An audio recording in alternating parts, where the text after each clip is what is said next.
Hello students, welcome to V V Lakshmi classes. మనం inter second year maths 2Bలో circles అనే chapter నేర్చుకుంటున్నాం కదా. ఈరోజు ఎక్సర్సైజ్ 1Bలో రోమన్ నెంబర్ 1లో 2-3 ప్రాబ్లమ్స్, అదేవిధంగా రోమన్ నెంబర్ 2 ప్రాబ్లమ్స్ ఏ విధంగా సాల్వ్ చేయాలో నేర్చుకుందాం. ఓకేనా? Let's start the class. చూడండమ్మా, ఇక్కడ ఎస్ ఈక్వల్ టు 0 అనేది సర్కిల్ ఈక్వేషన్ తీసుకున్నా. అంటే ఏ విధంగా ఉంటుందమ్మా? ఎస్ అనేది x square plus y square plus 2gx plus 2fy plus c equal to 0 అనేది సర్కిల్ యొక్క జనరల్ ఫామ్. అయితే ఇక్కడ సెంటర్ అనేది ఏమవుతుంది? -g, -f. రేడియస్ అనేది ఏ విధంగా ఉంటుంది? Square root of g square plus f square minus c. Okay, అయితే మనం ఏదైనా ఒక పాయింట్ తీసుకున్నాం అనుకోండి. p అనేది x1 y1 అనే పాయింట్ తీసుకున్నా. ఈ పాయింట్ని xy ప్లేన్లో ఏ విధంగా డిఫైన్ చేయగలం? With respect to circle. అంటే ఈ విధంగా సర్కిల్ తీసుకున్నప్పుడు ఆ పాయింట్ అనేది ఎక్కడుందో ఏ విధంగా చెప్పొచ్చు? 3 పార్ట్స్ కింద డిఫైన్ చేయొచ్చు. 1 interior, 2 exterior, 3 circular curve. Okay, ఈ విధంగా 3 పార్ట్స్గా డిఫైన్ చేయొచ్చు. అంటే ఇప్పుడు సర్కిల్ ఈ పి అనే పాయింట్ ఇంటీరియర్లో ఉందని ఏ విధంగా చెప్పొచ్చు? S11 వాల్యూ లెస్ దెన్ 0 అయినప్పుడు. ఎక్స్టీరియర్లో ఉన్నట్టు ఎప్పుడు చెప్పొచ్చు? S11 వాల్యూ గ్రేటర్ దెన్ 0 అయినప్పుడు. అండ్ సర్క్యులర్ కర్వ్ ఏ విధంగా చెప్తాం? S11 ఈక్వల్ టు 0 అయినప్పుడు సర్క్యులర్ కర్వ్ మీద ఉన్నట్టు. ఓకేనా? అర్థమైందా? S11 అంటే ఏం తెలుసు? S11 అంటే x1 square plus y1 square plus 2gx1 plus 2fy1 plus c అని తెలుసు కదా. అయితే మరి ఇప్పుడు ఈరోజు మనం ఏం చెప్పుకుంటున్నాం? Power of a point. Power of a point. So ఈ పి అనే పాయింట్ ఉంది కదా, ఈ పాయింట్ యొక్క పవర్ అనేది చెప్పాలి అంటే ఏ విధంగా చెప్తామంటే, ఇప్పుడు ఇది సి, రేడియస్ ఆర్ అయితే పి అనే పాయింట్ ఎక్స్టీరియర్లో ఉంటే ఈ విధంగా ఉంటుంది కదా పి, లేదు ఇంటీరియర్లో ఉంటే సర్కిల్ లోపల ఉంటుంది. సర్క్యులర్ కర్వ్ అంటే సర్కిల్ మీద. సో అయితే పవర్ ఆఫ్ ఏ పాయింట్ ఏమవుతుందంటే CP square minus r square అనేది పవర్ ఆఫ్ ఏ పాయింట్ అవుతుంది. అయితే మనకి ఇక్కడ సి అనే పాయింట్ ఏం తెలుసు? -g, -f అని తెలుసు. పి అనే పాయింట్ ఏం తెలుసు? x1, y1. సిపి స్క్వేర్ ఏమవుతుంది? డిస్టెన్స్ ఫార్ములాయే కదా. అంటే ఎక్స్ కోఆర్డినేట్స్ యొక్క డిఫరెన్స్ తీసుకోండి. -g x1 డిఫరెన్స్ ఏమవుతుంది? x1 plus g whole square plus y coordinates యొక్క డిఫరెన్స్ తీసుకోండి. అంటే ఏమవుతుంది? y1 plus f whole square minus r square. R అంటే ఏం తెలుసు? Square root of g square plus f square minus c. R square అంటే ఏమవుతుంది? g square plus f square minus c అవుతుంది. సో సబ్స్టిట్యూట్ చేయండి. -g square plus f square minus c. Simplify చేయండి. ఏమవుతుంది? x1 plus g whole square అంటే x1 square plus g square plus 2gx1 y1 square plus f square plus 2fy1 మైనస్తో ఇక్కడ multiply చేయండి. ఏమవుతుంది? -g square minus f square plus c. So ఇక్కడ g square అనేది cancel అవుతుంది, f square అనేది cancel అయితే ఇంకేముంటుంది? x1 square plus y1 square plus 2gx1 plus 2fy1 plus c. ఇది ఏ వాల్యూ అమ్మా? S11 వాల్యూ ఏనా? Is equal to S11. అంటే మనం ఇక్కడ ఏం చెప్పొచ్చు? పవర్ ఆఫ్ ఏ పాయింట్ని, power of a point P is S11 అని చెప్పొచ్చు. ఓకేనా? అర్థమైందమ్మా? చూడండి ఒకసారి. Power of a point S equal to 0 is an equation of a circle with the centre C and radius R. Let P be any point in the plane, then CP square minus R square value ఏమొచ్చింది? S11 is defined as the power of P with respect to circle S equal to 0. ఓకేనా? So అదే ఇక్కడ చెప్పాం. The power of a point P with respect to the circle is S11. So problem చేసేటప్పుడు ఇది use చేస్తాం. Okay, next చూడండి. ఇక్కడ P అనేది సర్కిల్ మీద ఒక పాయింట్. సో Pకి నైబరింగ్ పాయింట్ Q అనేది ఒకటి తీసుకున్నా. ఈ రెండింటిని జాయిన్ చేస్తూ వచ్చే ఏదైతే లైన్ ఉందో ఈ సర్కిల్ ద్వారా పాస్ అవుతుంది కదా, ఇది ఏమంటామంటే సీకెంట్ అంటాం. ఓకేనా? అండ్ ఈ క్యూ అనే పాయింట్ ఏంటి, పి యొక్క నైబరింగ్ పాయింట్. ఈ పాయింట్ అనేది టెన్స్ టు క్యూ అయ్యింది అనుకోండి, క్యూ టెన్స్ టు పి అయ్యింది అనుకోండి, అంటే ఏంటి, ఈ క్యూ అనే పాయింట్ కూడా ఈ పి ఉన్న ప్లేస్లోనే ఉంటే ఈ విధంగా, సో అప్పుడు ఇది ఏమవుతుంది, సర్కిల్కి టాంజెంట్ అవుతుంది. ఓకేనా, అర్థమైందమ్మా. సీకెంట్ అండ్ టాంజెంట్కి డిఫరెన్స్. పీక్యూ అనేవి, పి అనేది సర్కిల్ మీద ఒక పాయింట్, పి అనే పాయింట్కి క్యూ అనేది నైబరింగ్ పాయింట్ తీసుకున్నప్పుడు ఆ రెండింటిని జాయిన్ చేస్తే ఏదైతే లైన్ ఫామ్ అయిందో ఆ లైన్నే సీకెంట్ అంటాం. నెక్స్ట్ ఏంటి, టాంజెంట్. టాంజెంట్ ఏ విధంగా చెప్తాం, ఏదైతే నైబరింగ్ పాయింట్ క్యూ ఉందో క్యూ టెన్స్ టు పి అయింది అనుకోండి, అంటే క్యూ అనే పాయింట్ కూడా ఇక్కడే ఉందనుకోండి పి మీదే, అప్పుడు ఆ లైన్ ఏమవుతుంది, టాంజెంట్ ఆఫ్ ది సర్కిల్ అవుతుంది. ఓకేనా. సో టాంజెంట్ యొక్క లెంత్ అనేది ఏ విధంగా ఫైండ్ చేస్తామో చూడండి. సో ఏం చెప్పుకున్నాం, ఇప్పుడు ఇది XY ప్లేన్, ఈ విధంగా XY ప్లేన్ ఉంది. ఈ XY ప్లేన్లో ఎస్ అనే సర్కిల్ తీసుకున్నా. ఓకే, ఎస్ ఈక్వల్ టు 0 అనేది ఒక circle equation with centre C తీసుకున్నా. ఇప్పుడు ఈ సర్కిల్ మీద P అనే పాయింట్ ఈ విధంగా ఉంది. అండ్ Pకి నైబరింగ్ పాయింట్ ఏంటి, సపోజ్ Q తీసుకున్నా. ఈ Q అనేది కూడా టెన్స్ టు P, అంటే Q అనేది కూడా ఈ P దగ్గరే ఉన్నదనుకోండి. సో ఆ 2 పాయింట్స్ ద్వారా పాస్ అయ్యే లైన్ ఏదైతే ఉంటుందో ఆ లైన్ ఏమంటాం, టాంజెంట్ అంటాం. అండ్ ఈ టాంజెంట్ యొక్క లెంత్ అనేది ఏమవుతుందంటే స్క్వేర్ రూట్ ఆఫ్ S11 అవుతుంది. ఓకేనా, స్క్వేర్ రూట్ ఆఫ్ S11 అవుతుంది. ఓకే, గుర్తుపెట్టుకోండి. సో ఇప్పుడు ప్రాబ్లం సాల్వ్ చేద్దాం. చూడండి ఏ విధంగా సాల్వ్ చేస్తాను. ఈ ప్రాబ్లం చూడండి అమ్మా, ఏమంటున్నారు, find the power of the point P with respect to the circle S equal to 0 అంటున్నారు. సో ఇక్కడ P అనే పాయింట్ ఏమి ఇచ్చారు, 5, -6 ఇచ్చారు. S అనేది సర్కిల్ ఏ విధంగా ఇచ్చారు, x² + y² + 8x + 12y + 15. అయితే మనకి పవర్ ఆఫ్ ఏ పాయింట్ ఏం తెలుసుకున్నాం, S11 కదా. Power of point P x1 y1 ఏమి ఇచ్చారు, 5, -6 ఈజ్ ఏం తెలుసు మనకి, S11 అని తెలుసు కదా. S11 అంటే ఏం రాయొచ్చు, x12 + y12 + 8x1 + 12y1 + 15. ఇప్పుడు x1 y1 సబ్స్టిట్యూట్ చేయండి, ఏమవుతుంది, 5² + -6² + 8 × 5 + 12 × -6 + 15 ఏమవుతుంది, 25 + -6² అంటే 36 + 8 5 40 + 12 × -6 ఏమవుతుంది, -72 + 15.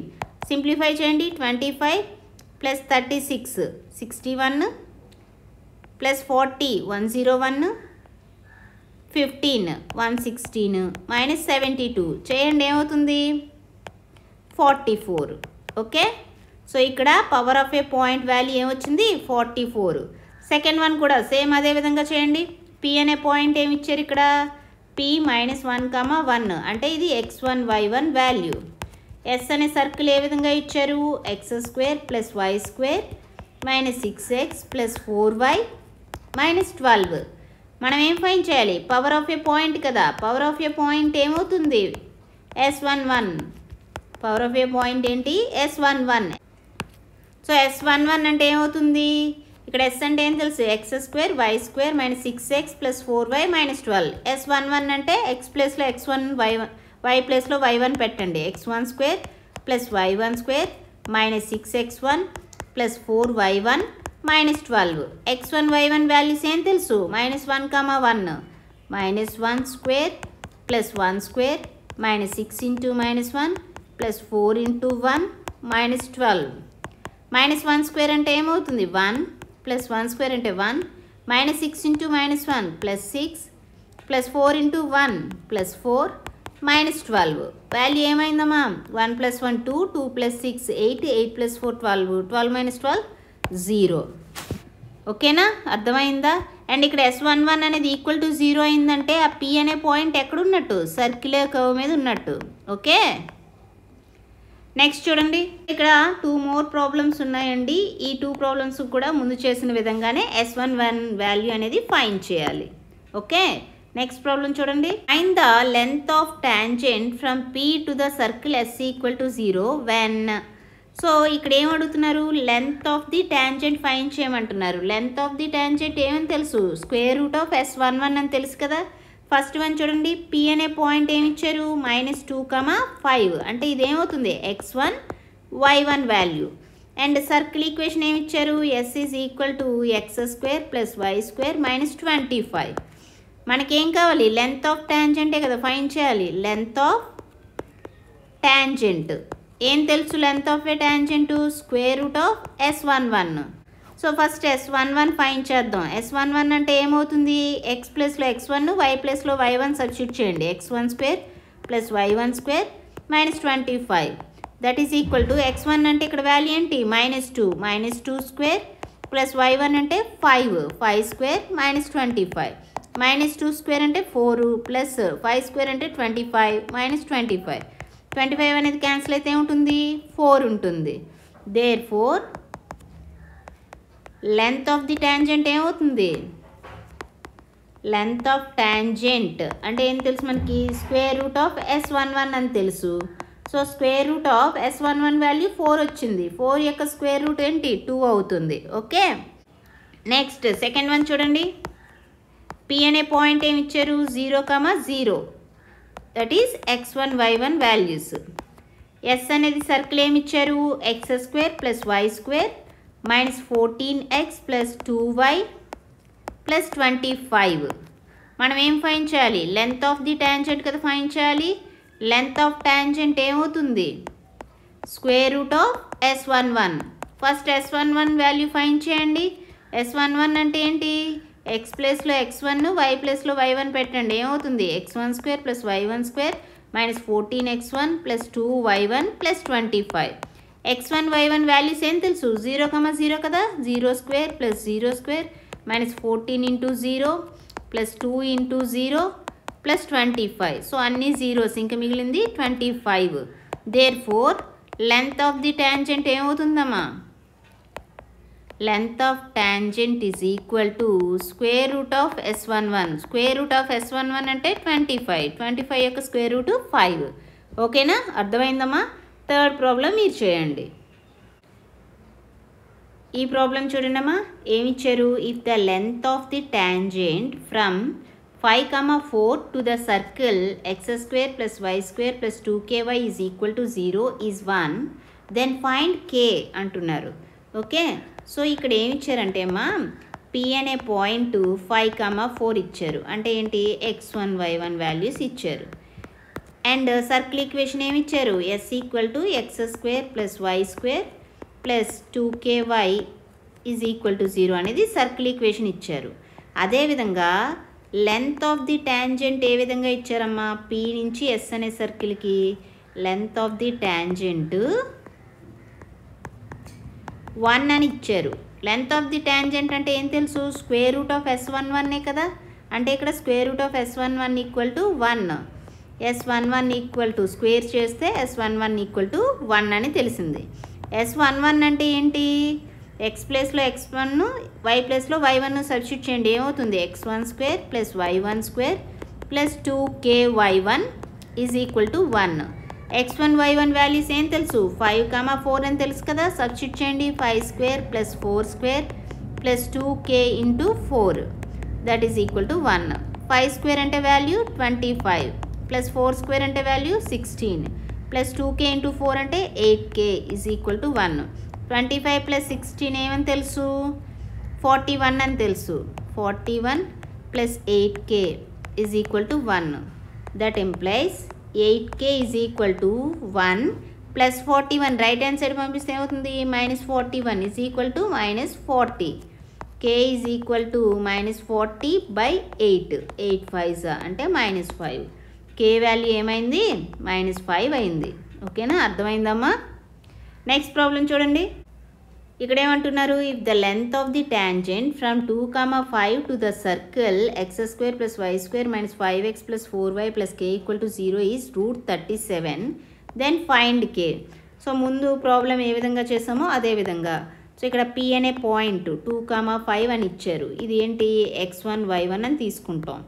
సర్కిల్ ఈక్వేషన్ ఏ విధంగా ఇచ్చారు, x² + y² - 5x + 4y plus K equal to 0 అని ఇచ్చారు. Okay, and length of the tangent ఇక్కడ ఏమి ఇచ్చారు? లెంత్ ఆఫ్ ది ట్యాంజెంట్ అనేది √37 అని ఇచ్చారు. √37. లెంత్ ఆఫ్ ది ట్యాంజెంట్ అంటే మనకేం తెలుసు? √S11 అంటే √S11 equal to √37. Both sides square చేయండి, ఏమవుతుంది? S11 equal to 37. S11 అంటే ఏం తెలుసమ్మా? ఇక్కడ S అంటే x² + y² - 5x + 4y + k equal to 0 కదా. సో x ప్లస్లో x1, y ప్లస్లో y1 పెడితే ఏమవుతుంది? x12 + y12 - 5x1 + 4y1 + k equal to ఇక్కడ ఏముంది? 37 ఉంది. x1 y1 వాల్యూస్ తెలుసు కదా. 2, 5 సబ్స్టిట్యూట్ చేస్తే 2² + 5² - 5 × 2 + 4 × 5 + k ఈక్వల్ టు 37. సింప్లిఫై చేయండి. 2² 4 + 5² 25 - 5 × 2 10 + 4 5s 20 + k is equal to 37. 4 + 25 ఏమవుతుంది? 29. 29 + 20 49. 49 - 10 39. 39 + k is equal to 37. k equal to ఏమవుతుంది? 37. 39 అనేది ఇక్కడ ప్లస్ ఉంది కదా, రైట్ హ్యాండ్ సైడ్ వెళ్తే మైనస్ అవుతుంది. 37 - 39 అంటే -2. k is equal to -2. ఓకేనా? k వాల్యూనే కదా ఫైండ్ చేయాలి.